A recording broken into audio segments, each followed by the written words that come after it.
go, make my body go, take our bodies higher and higher.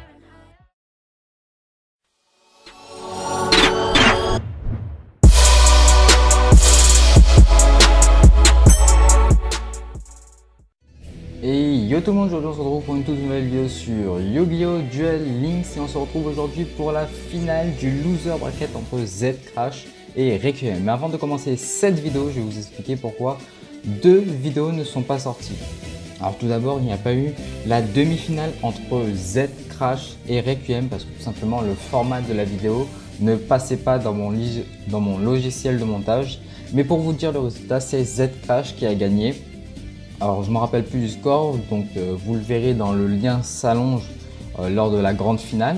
Et puis vous n'avez pas eu aussi la finale entre Athème-Roi et Z-Crash parce que tout simplement le format de la vidéo aussi n'était pas bon et n'était pas aussi compatible avec mon logiciel de montage. Mais la victoire a été pour Athème-Roi.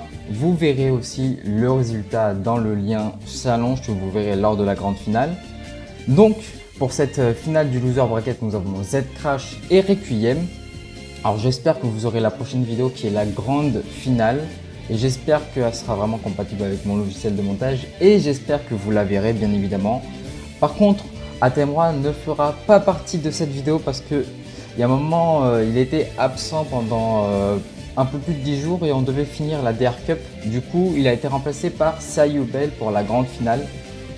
Donc du coup Sayubel affrontera le vainqueur de Z-Crash et Requiem pour la finale du loser bracket. Alors voilà pour les explications.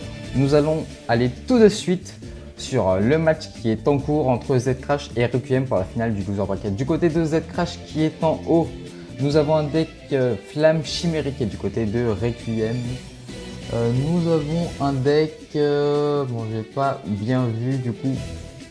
Je vais être un peu en retard pour comprendre ce qu'il y avait Requiem. Du coup, on va attendre un petit peu. Donc, du coup, du côté de Z-Crash, nous avons bel et bien un deck Flamme Chimérique. Mais du côté de Requiem, alors on active l'effet de la carte piège marée miroitant pour que ça soit en mode monstre. Du coup, il va le mettre en mode attaque avec 1800 d'attaque du coup et va attaquer je ne me rappelle plus le nom de cette carte, mais il utilise le contrôleur ennemi pour pouvoir mettre en mode défense ce monstre là.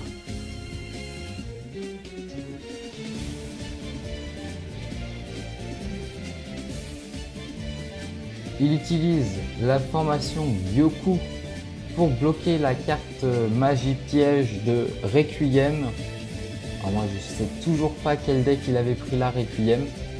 Avec les explications du début de vidéo, j'ai un peu de mal. Il utilise la formation de feu, je ne me rappelle plus comment, en invoquant le Sphinx chimérique. Il active son effet, ça veut dire qu'il va pouvoir invoquer un deuxième monstre flamme chimérique qui est aussi le Sphinx.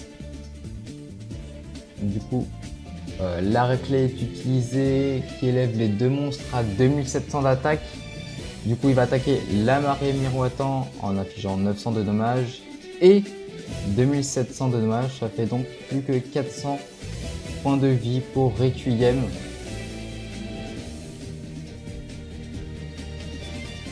Du coup, c'est l'abandon de Requiem. Ça fait donc 1-0 pour Z-Crash qui gagne avec son deck Flamme Chimérique. Du coup, Mako contre Mako pour la deuxième manche de ce BO5. Nous avons cette fois-ci Z-Crash qui est en bas et Requiem qui est en haut. Comme je vous l'ai dit lors des précédentes vidéos, je ne vais plus changer les noms dans les overlays. Et je pense que ça vous l'avez compris, donc j'espère que pour la prochaine vidéo, je ne vais pas le répéter. Du côté de Requiem, nous avons un deck Geargia qui est un très bon deck qui était sorti pendant la DR Cup. Il n'y avait pas besoin d'envoyer les decks pour ce tournoi là. Du coup, les joueurs pouvaient jouer n'importe quel deck. Du côté de Z-Crash, nous avons un deck exaucé d'or très certainement parce qu'il a invoqué le maître des 8 et du côté de Requiem on active la charge intrépide, du coup qui va détruire le maître des 8. Oui, il va détruire du coup le maître des 8, mais nous avons le jeton des maîtres des 8 qui est sur le terrain en mode attaque. Nous avons le GRG Ancre, l'activation de l'effet de GRG attaquant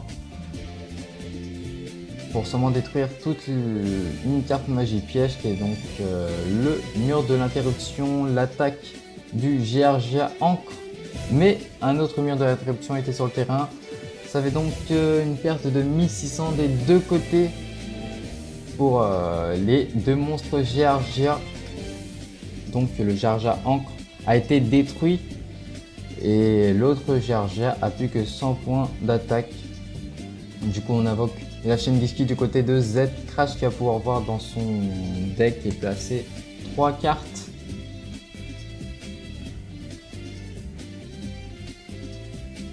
On pose une MP du côté de Z Crash et on invoque la baleine citadelle. C'est donc un deck SSA du côté de Requiem qui a dit donc l'effet de la baleine en mettant une attaque furtive des mers sur son board.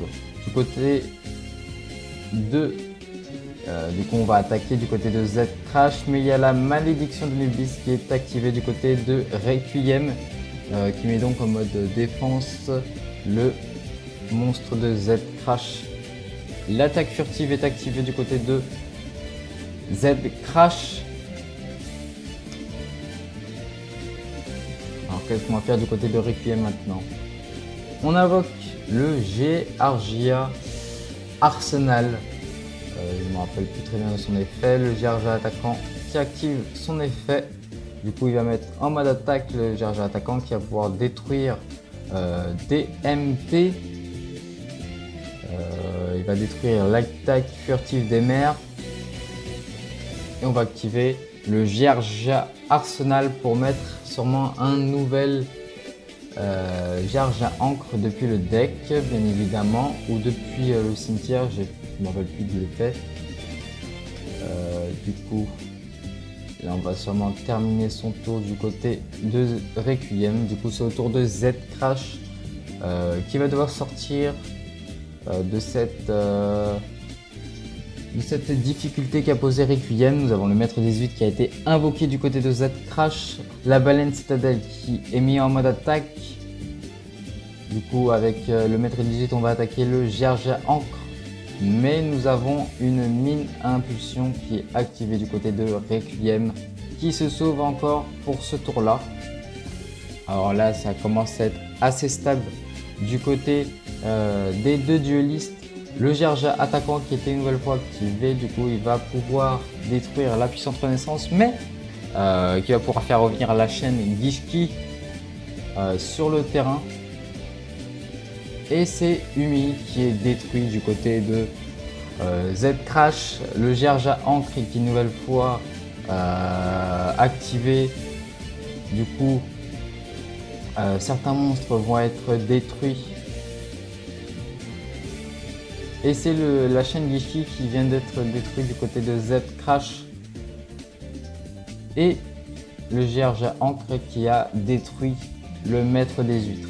Alors du côté de Z Crash, nous invoquons comment ça s'appelle, le requin marteau qui est invoqué, et le mur de l'interruption qui est activé. Du coup la baleine citadelle et le requin marteau qui a été détruit, mais c'est la défaite de Z Crash. Ça fait donc 1-1 entre Z Crash et Requiem. On se retrouve maintenant pour la troisième manche entre Z Crash et Requiem. Du coup nous avons Z Crash qui a repris sa place initiale en haut et Requiem qui a pris aussi sa place initiale qui est en bas logiquement. Du côté de Requiem, nous avons un deck Destiny Hero si je me souviens bien, et du côté de Z Crash, nous avons un deck Sylvan qui a fait aussi son apparition lors de la DR Cup, parce qu'elle a duré en 1 mois et demi la DR Cup. Qui était un tournoi vraiment très long avec 47 participants. beaucoup de disqualifications parce qu'il y a eu des limites dans les matchs. C'était assez incroyable et c'était le plus grand tournoi que j'ai pu organiser et je remercie vraiment tous les participants d'avoir participé parce que c'était un tournoi grandiose qui m'a beaucoup appris pour l'administration et aussi niveau match qui m'a beaucoup fait évoluer. Donc du côté de Requiem, nous avons un deck Destiny Hero avec Vision Hero Vision, Bion Hero Vision qui était invoqué, qui a donc été chercher une polymérisation. Du côté de Z Crash, nous avons quel deck? Oui, le deck Sylvan du côté de Z Crash. Du coup, on pose 2 MP du côté de Z Crash et un monstre face verso en mode défense, bien évidemment, parce qu'on peut pas le mettre en mode attaque. Enfin bref, du coup, on se refocalise sur le match. Qu'est-ce que va faire Requiem maintenant?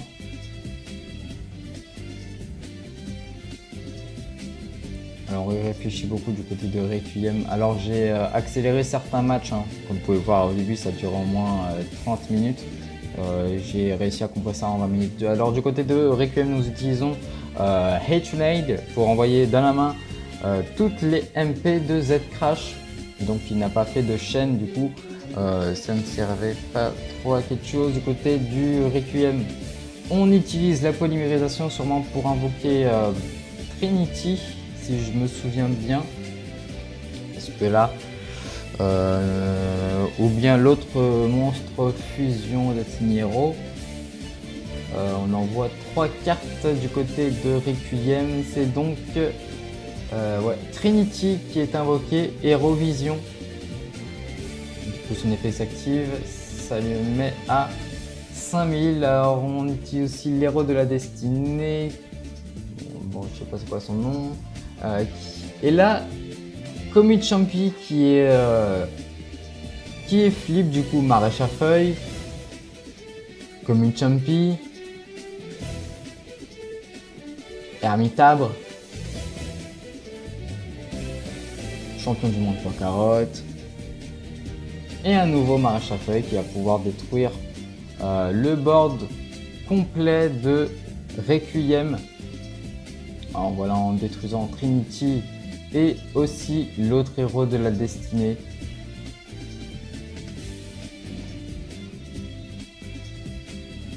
Un deck Sylvan qui fait fureur, qui est tier 1, qui est vraiment super puissant. Du coup là, du côté de Requiem, non, on n'a plus rien pour se défendre, on n'a plus rien sur son board, on n'a plus rien dans la main. Là, ça va être vraiment très compliqué du côté de Requiem. On invoque le champion du monde poids carotte du côté de Z Crash. On pose 3 cartes MP du côté aussi de Z Crash. On attaque avec le champion du monde poids carotte. Là, va falloir revenir très vite du côté de Requiem, sinon ça risque d'être terminé très rapidement. On pose un monstre, l'appel de la destinée qui est utilisé du côté de Requiem. Mais malheureusement, je pense que ça ne va pas être assez. On utilise l'effet de Céleste, héros de la destinée, pour bannir 2 monstres héros. Et puis piocher 2 cartes. Mais il y a la colère divine qui est utilisée du côté de Z Crash qui annule donc l'effet. Et du coup, on va pouvoir attaquer avec le champion du monde poids carotte. Mais c'est l'abandon du côté de Requiem. Ça fait donc 2-1 pour Z Crash, qui fait un très grand pas vers la grande finale de cette DR Cup. Or pour cette 4e manche, nous avons une nouvelle fois Z Crash et Requiem, logiquement, avec Requiem qui est en haut et Z Crash qui est en bas. Du côté de Z Crash, nous avons un deck Red Eye Zombie. Du coup, on pose un Gozuki, on envoie un Red Eye Zombie au cimetière, on pose 2 MP du côté de Z Crash et on va attaquer. Et l'attaque passe du coup. Moins 1900 du côté de Requiem qui a plus que 2100 points de vie. Du côté de Requiem, nous piochons, on a des cartes MP posées. On va sûrement temporiser avant d'avoir son combo Eternite qui est utilisé avec l'esprit aux yeux rouges qui est chaîne pour pouvoir amener un Red Eye Zombie sur le terrain. Du coup, il y a une carte qui est renvoyée bien évidemment au cimetière, enfin dans la main, le contrôleur ennemi qui est utilisé pour prendre le contrôle du Gozuki. L'échangeur de créatures a été aussi utilisé pour pouvoir prendre le Red Eye Zombie. Du coup, là, qu'est-ce qu'on va faire du côté de Z Crash? On va utiliser l'effet du Gozuki pour envoyer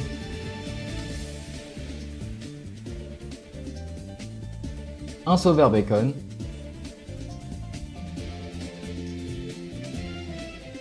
Et on invoque un nouveau Gozuki du côté de Z Crash. On pose une MP du côté de Z Crash. Une deuxième, il y a un contrôleur ennemi qui est utilisé. On sacrifie le Gozuki pour prendre le Red Eye Zombie. On va attaquer avec le Red Eye Zombie. La tempête de Takua qui est utilisée. Du coup, le Red Eye Zombie revient du côté de Requiem. On attaque avec le Red Eye Zombie du côté de Requiem, mais le Sauveur Bacon qui sauve Z Crash qui arrête donc l'attaque. La vision aux yeux rouges qui est utilisée pour mettre au cimetière un Red Eye Zombie, un esprit aux yeux rouges qui était envoyé dans la main. Du coup, on utilise l'effet du Gozuki pour envoyer un crâne de samouraï au cimetière. On pose une nouvelle MP du côté de Z Crash et on termine son tour. C'est au tour de Requiem qui pioche, oppose une MP du côté de Requiem et on va sûrement attaquer. Et non, il termine son tour, c'est au tour de Z Crash. L'esprit aux yeux rouges qui est utilisé pour amener sur le terrain un Red Eye Zombie. Et maintenant un Gozuki. Un Red Eye Zombie va maintenant être attaqué. Le contrôleur ennemi qui est utilisé pour pouvoir mettre le Red Eye Zombie en mode défense. Et c'est au tour de Requiem.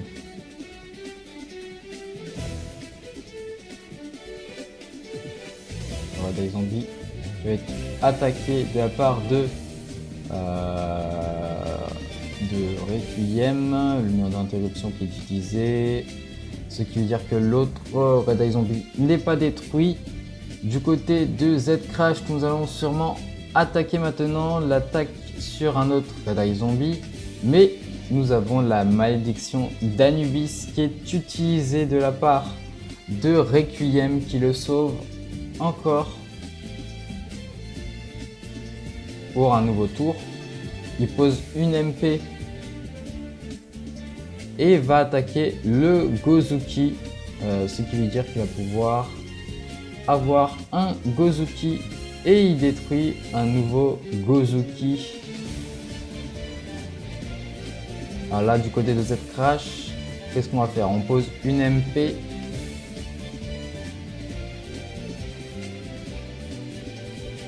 on attaque l'autre Red Eye Zombie. Ça fait donc 800 points de dommage. On récupère un autre Red Eye Zombie. Parce que c'est l'effet du Red Eye Zombie. Et encore une fois, on détruit le Gozuki pour pouvoir le ramener. Et là, on attaque, mais il y a l'effet de cette carte qui ramène deux monstres jetons sûrement avec 0 point d'attaque et de défense. Mais le contrôleur ennemi qui est utilisé pour pouvoir mettre en mode attaque ce monstre-là. Et c'est la victoire de Z Crash qui gagne 3-1 face à Requiem qui va aller en grande finale face à CA Yubel. Donc j'espère que cette vidéo vous aura plu. J'espère que la prochaine vidéo ne buggera pas parce que j'aimerais vraiment vous offrir ce grand match entre CA Yubel et Z Crash qui était un très bon match. J'espère que vous aimerez cette vidéo. Moi je vous dis à la prochaine. N'oubliez pas, c'est fort, c'est grand, c'est Dylan. C'est ça!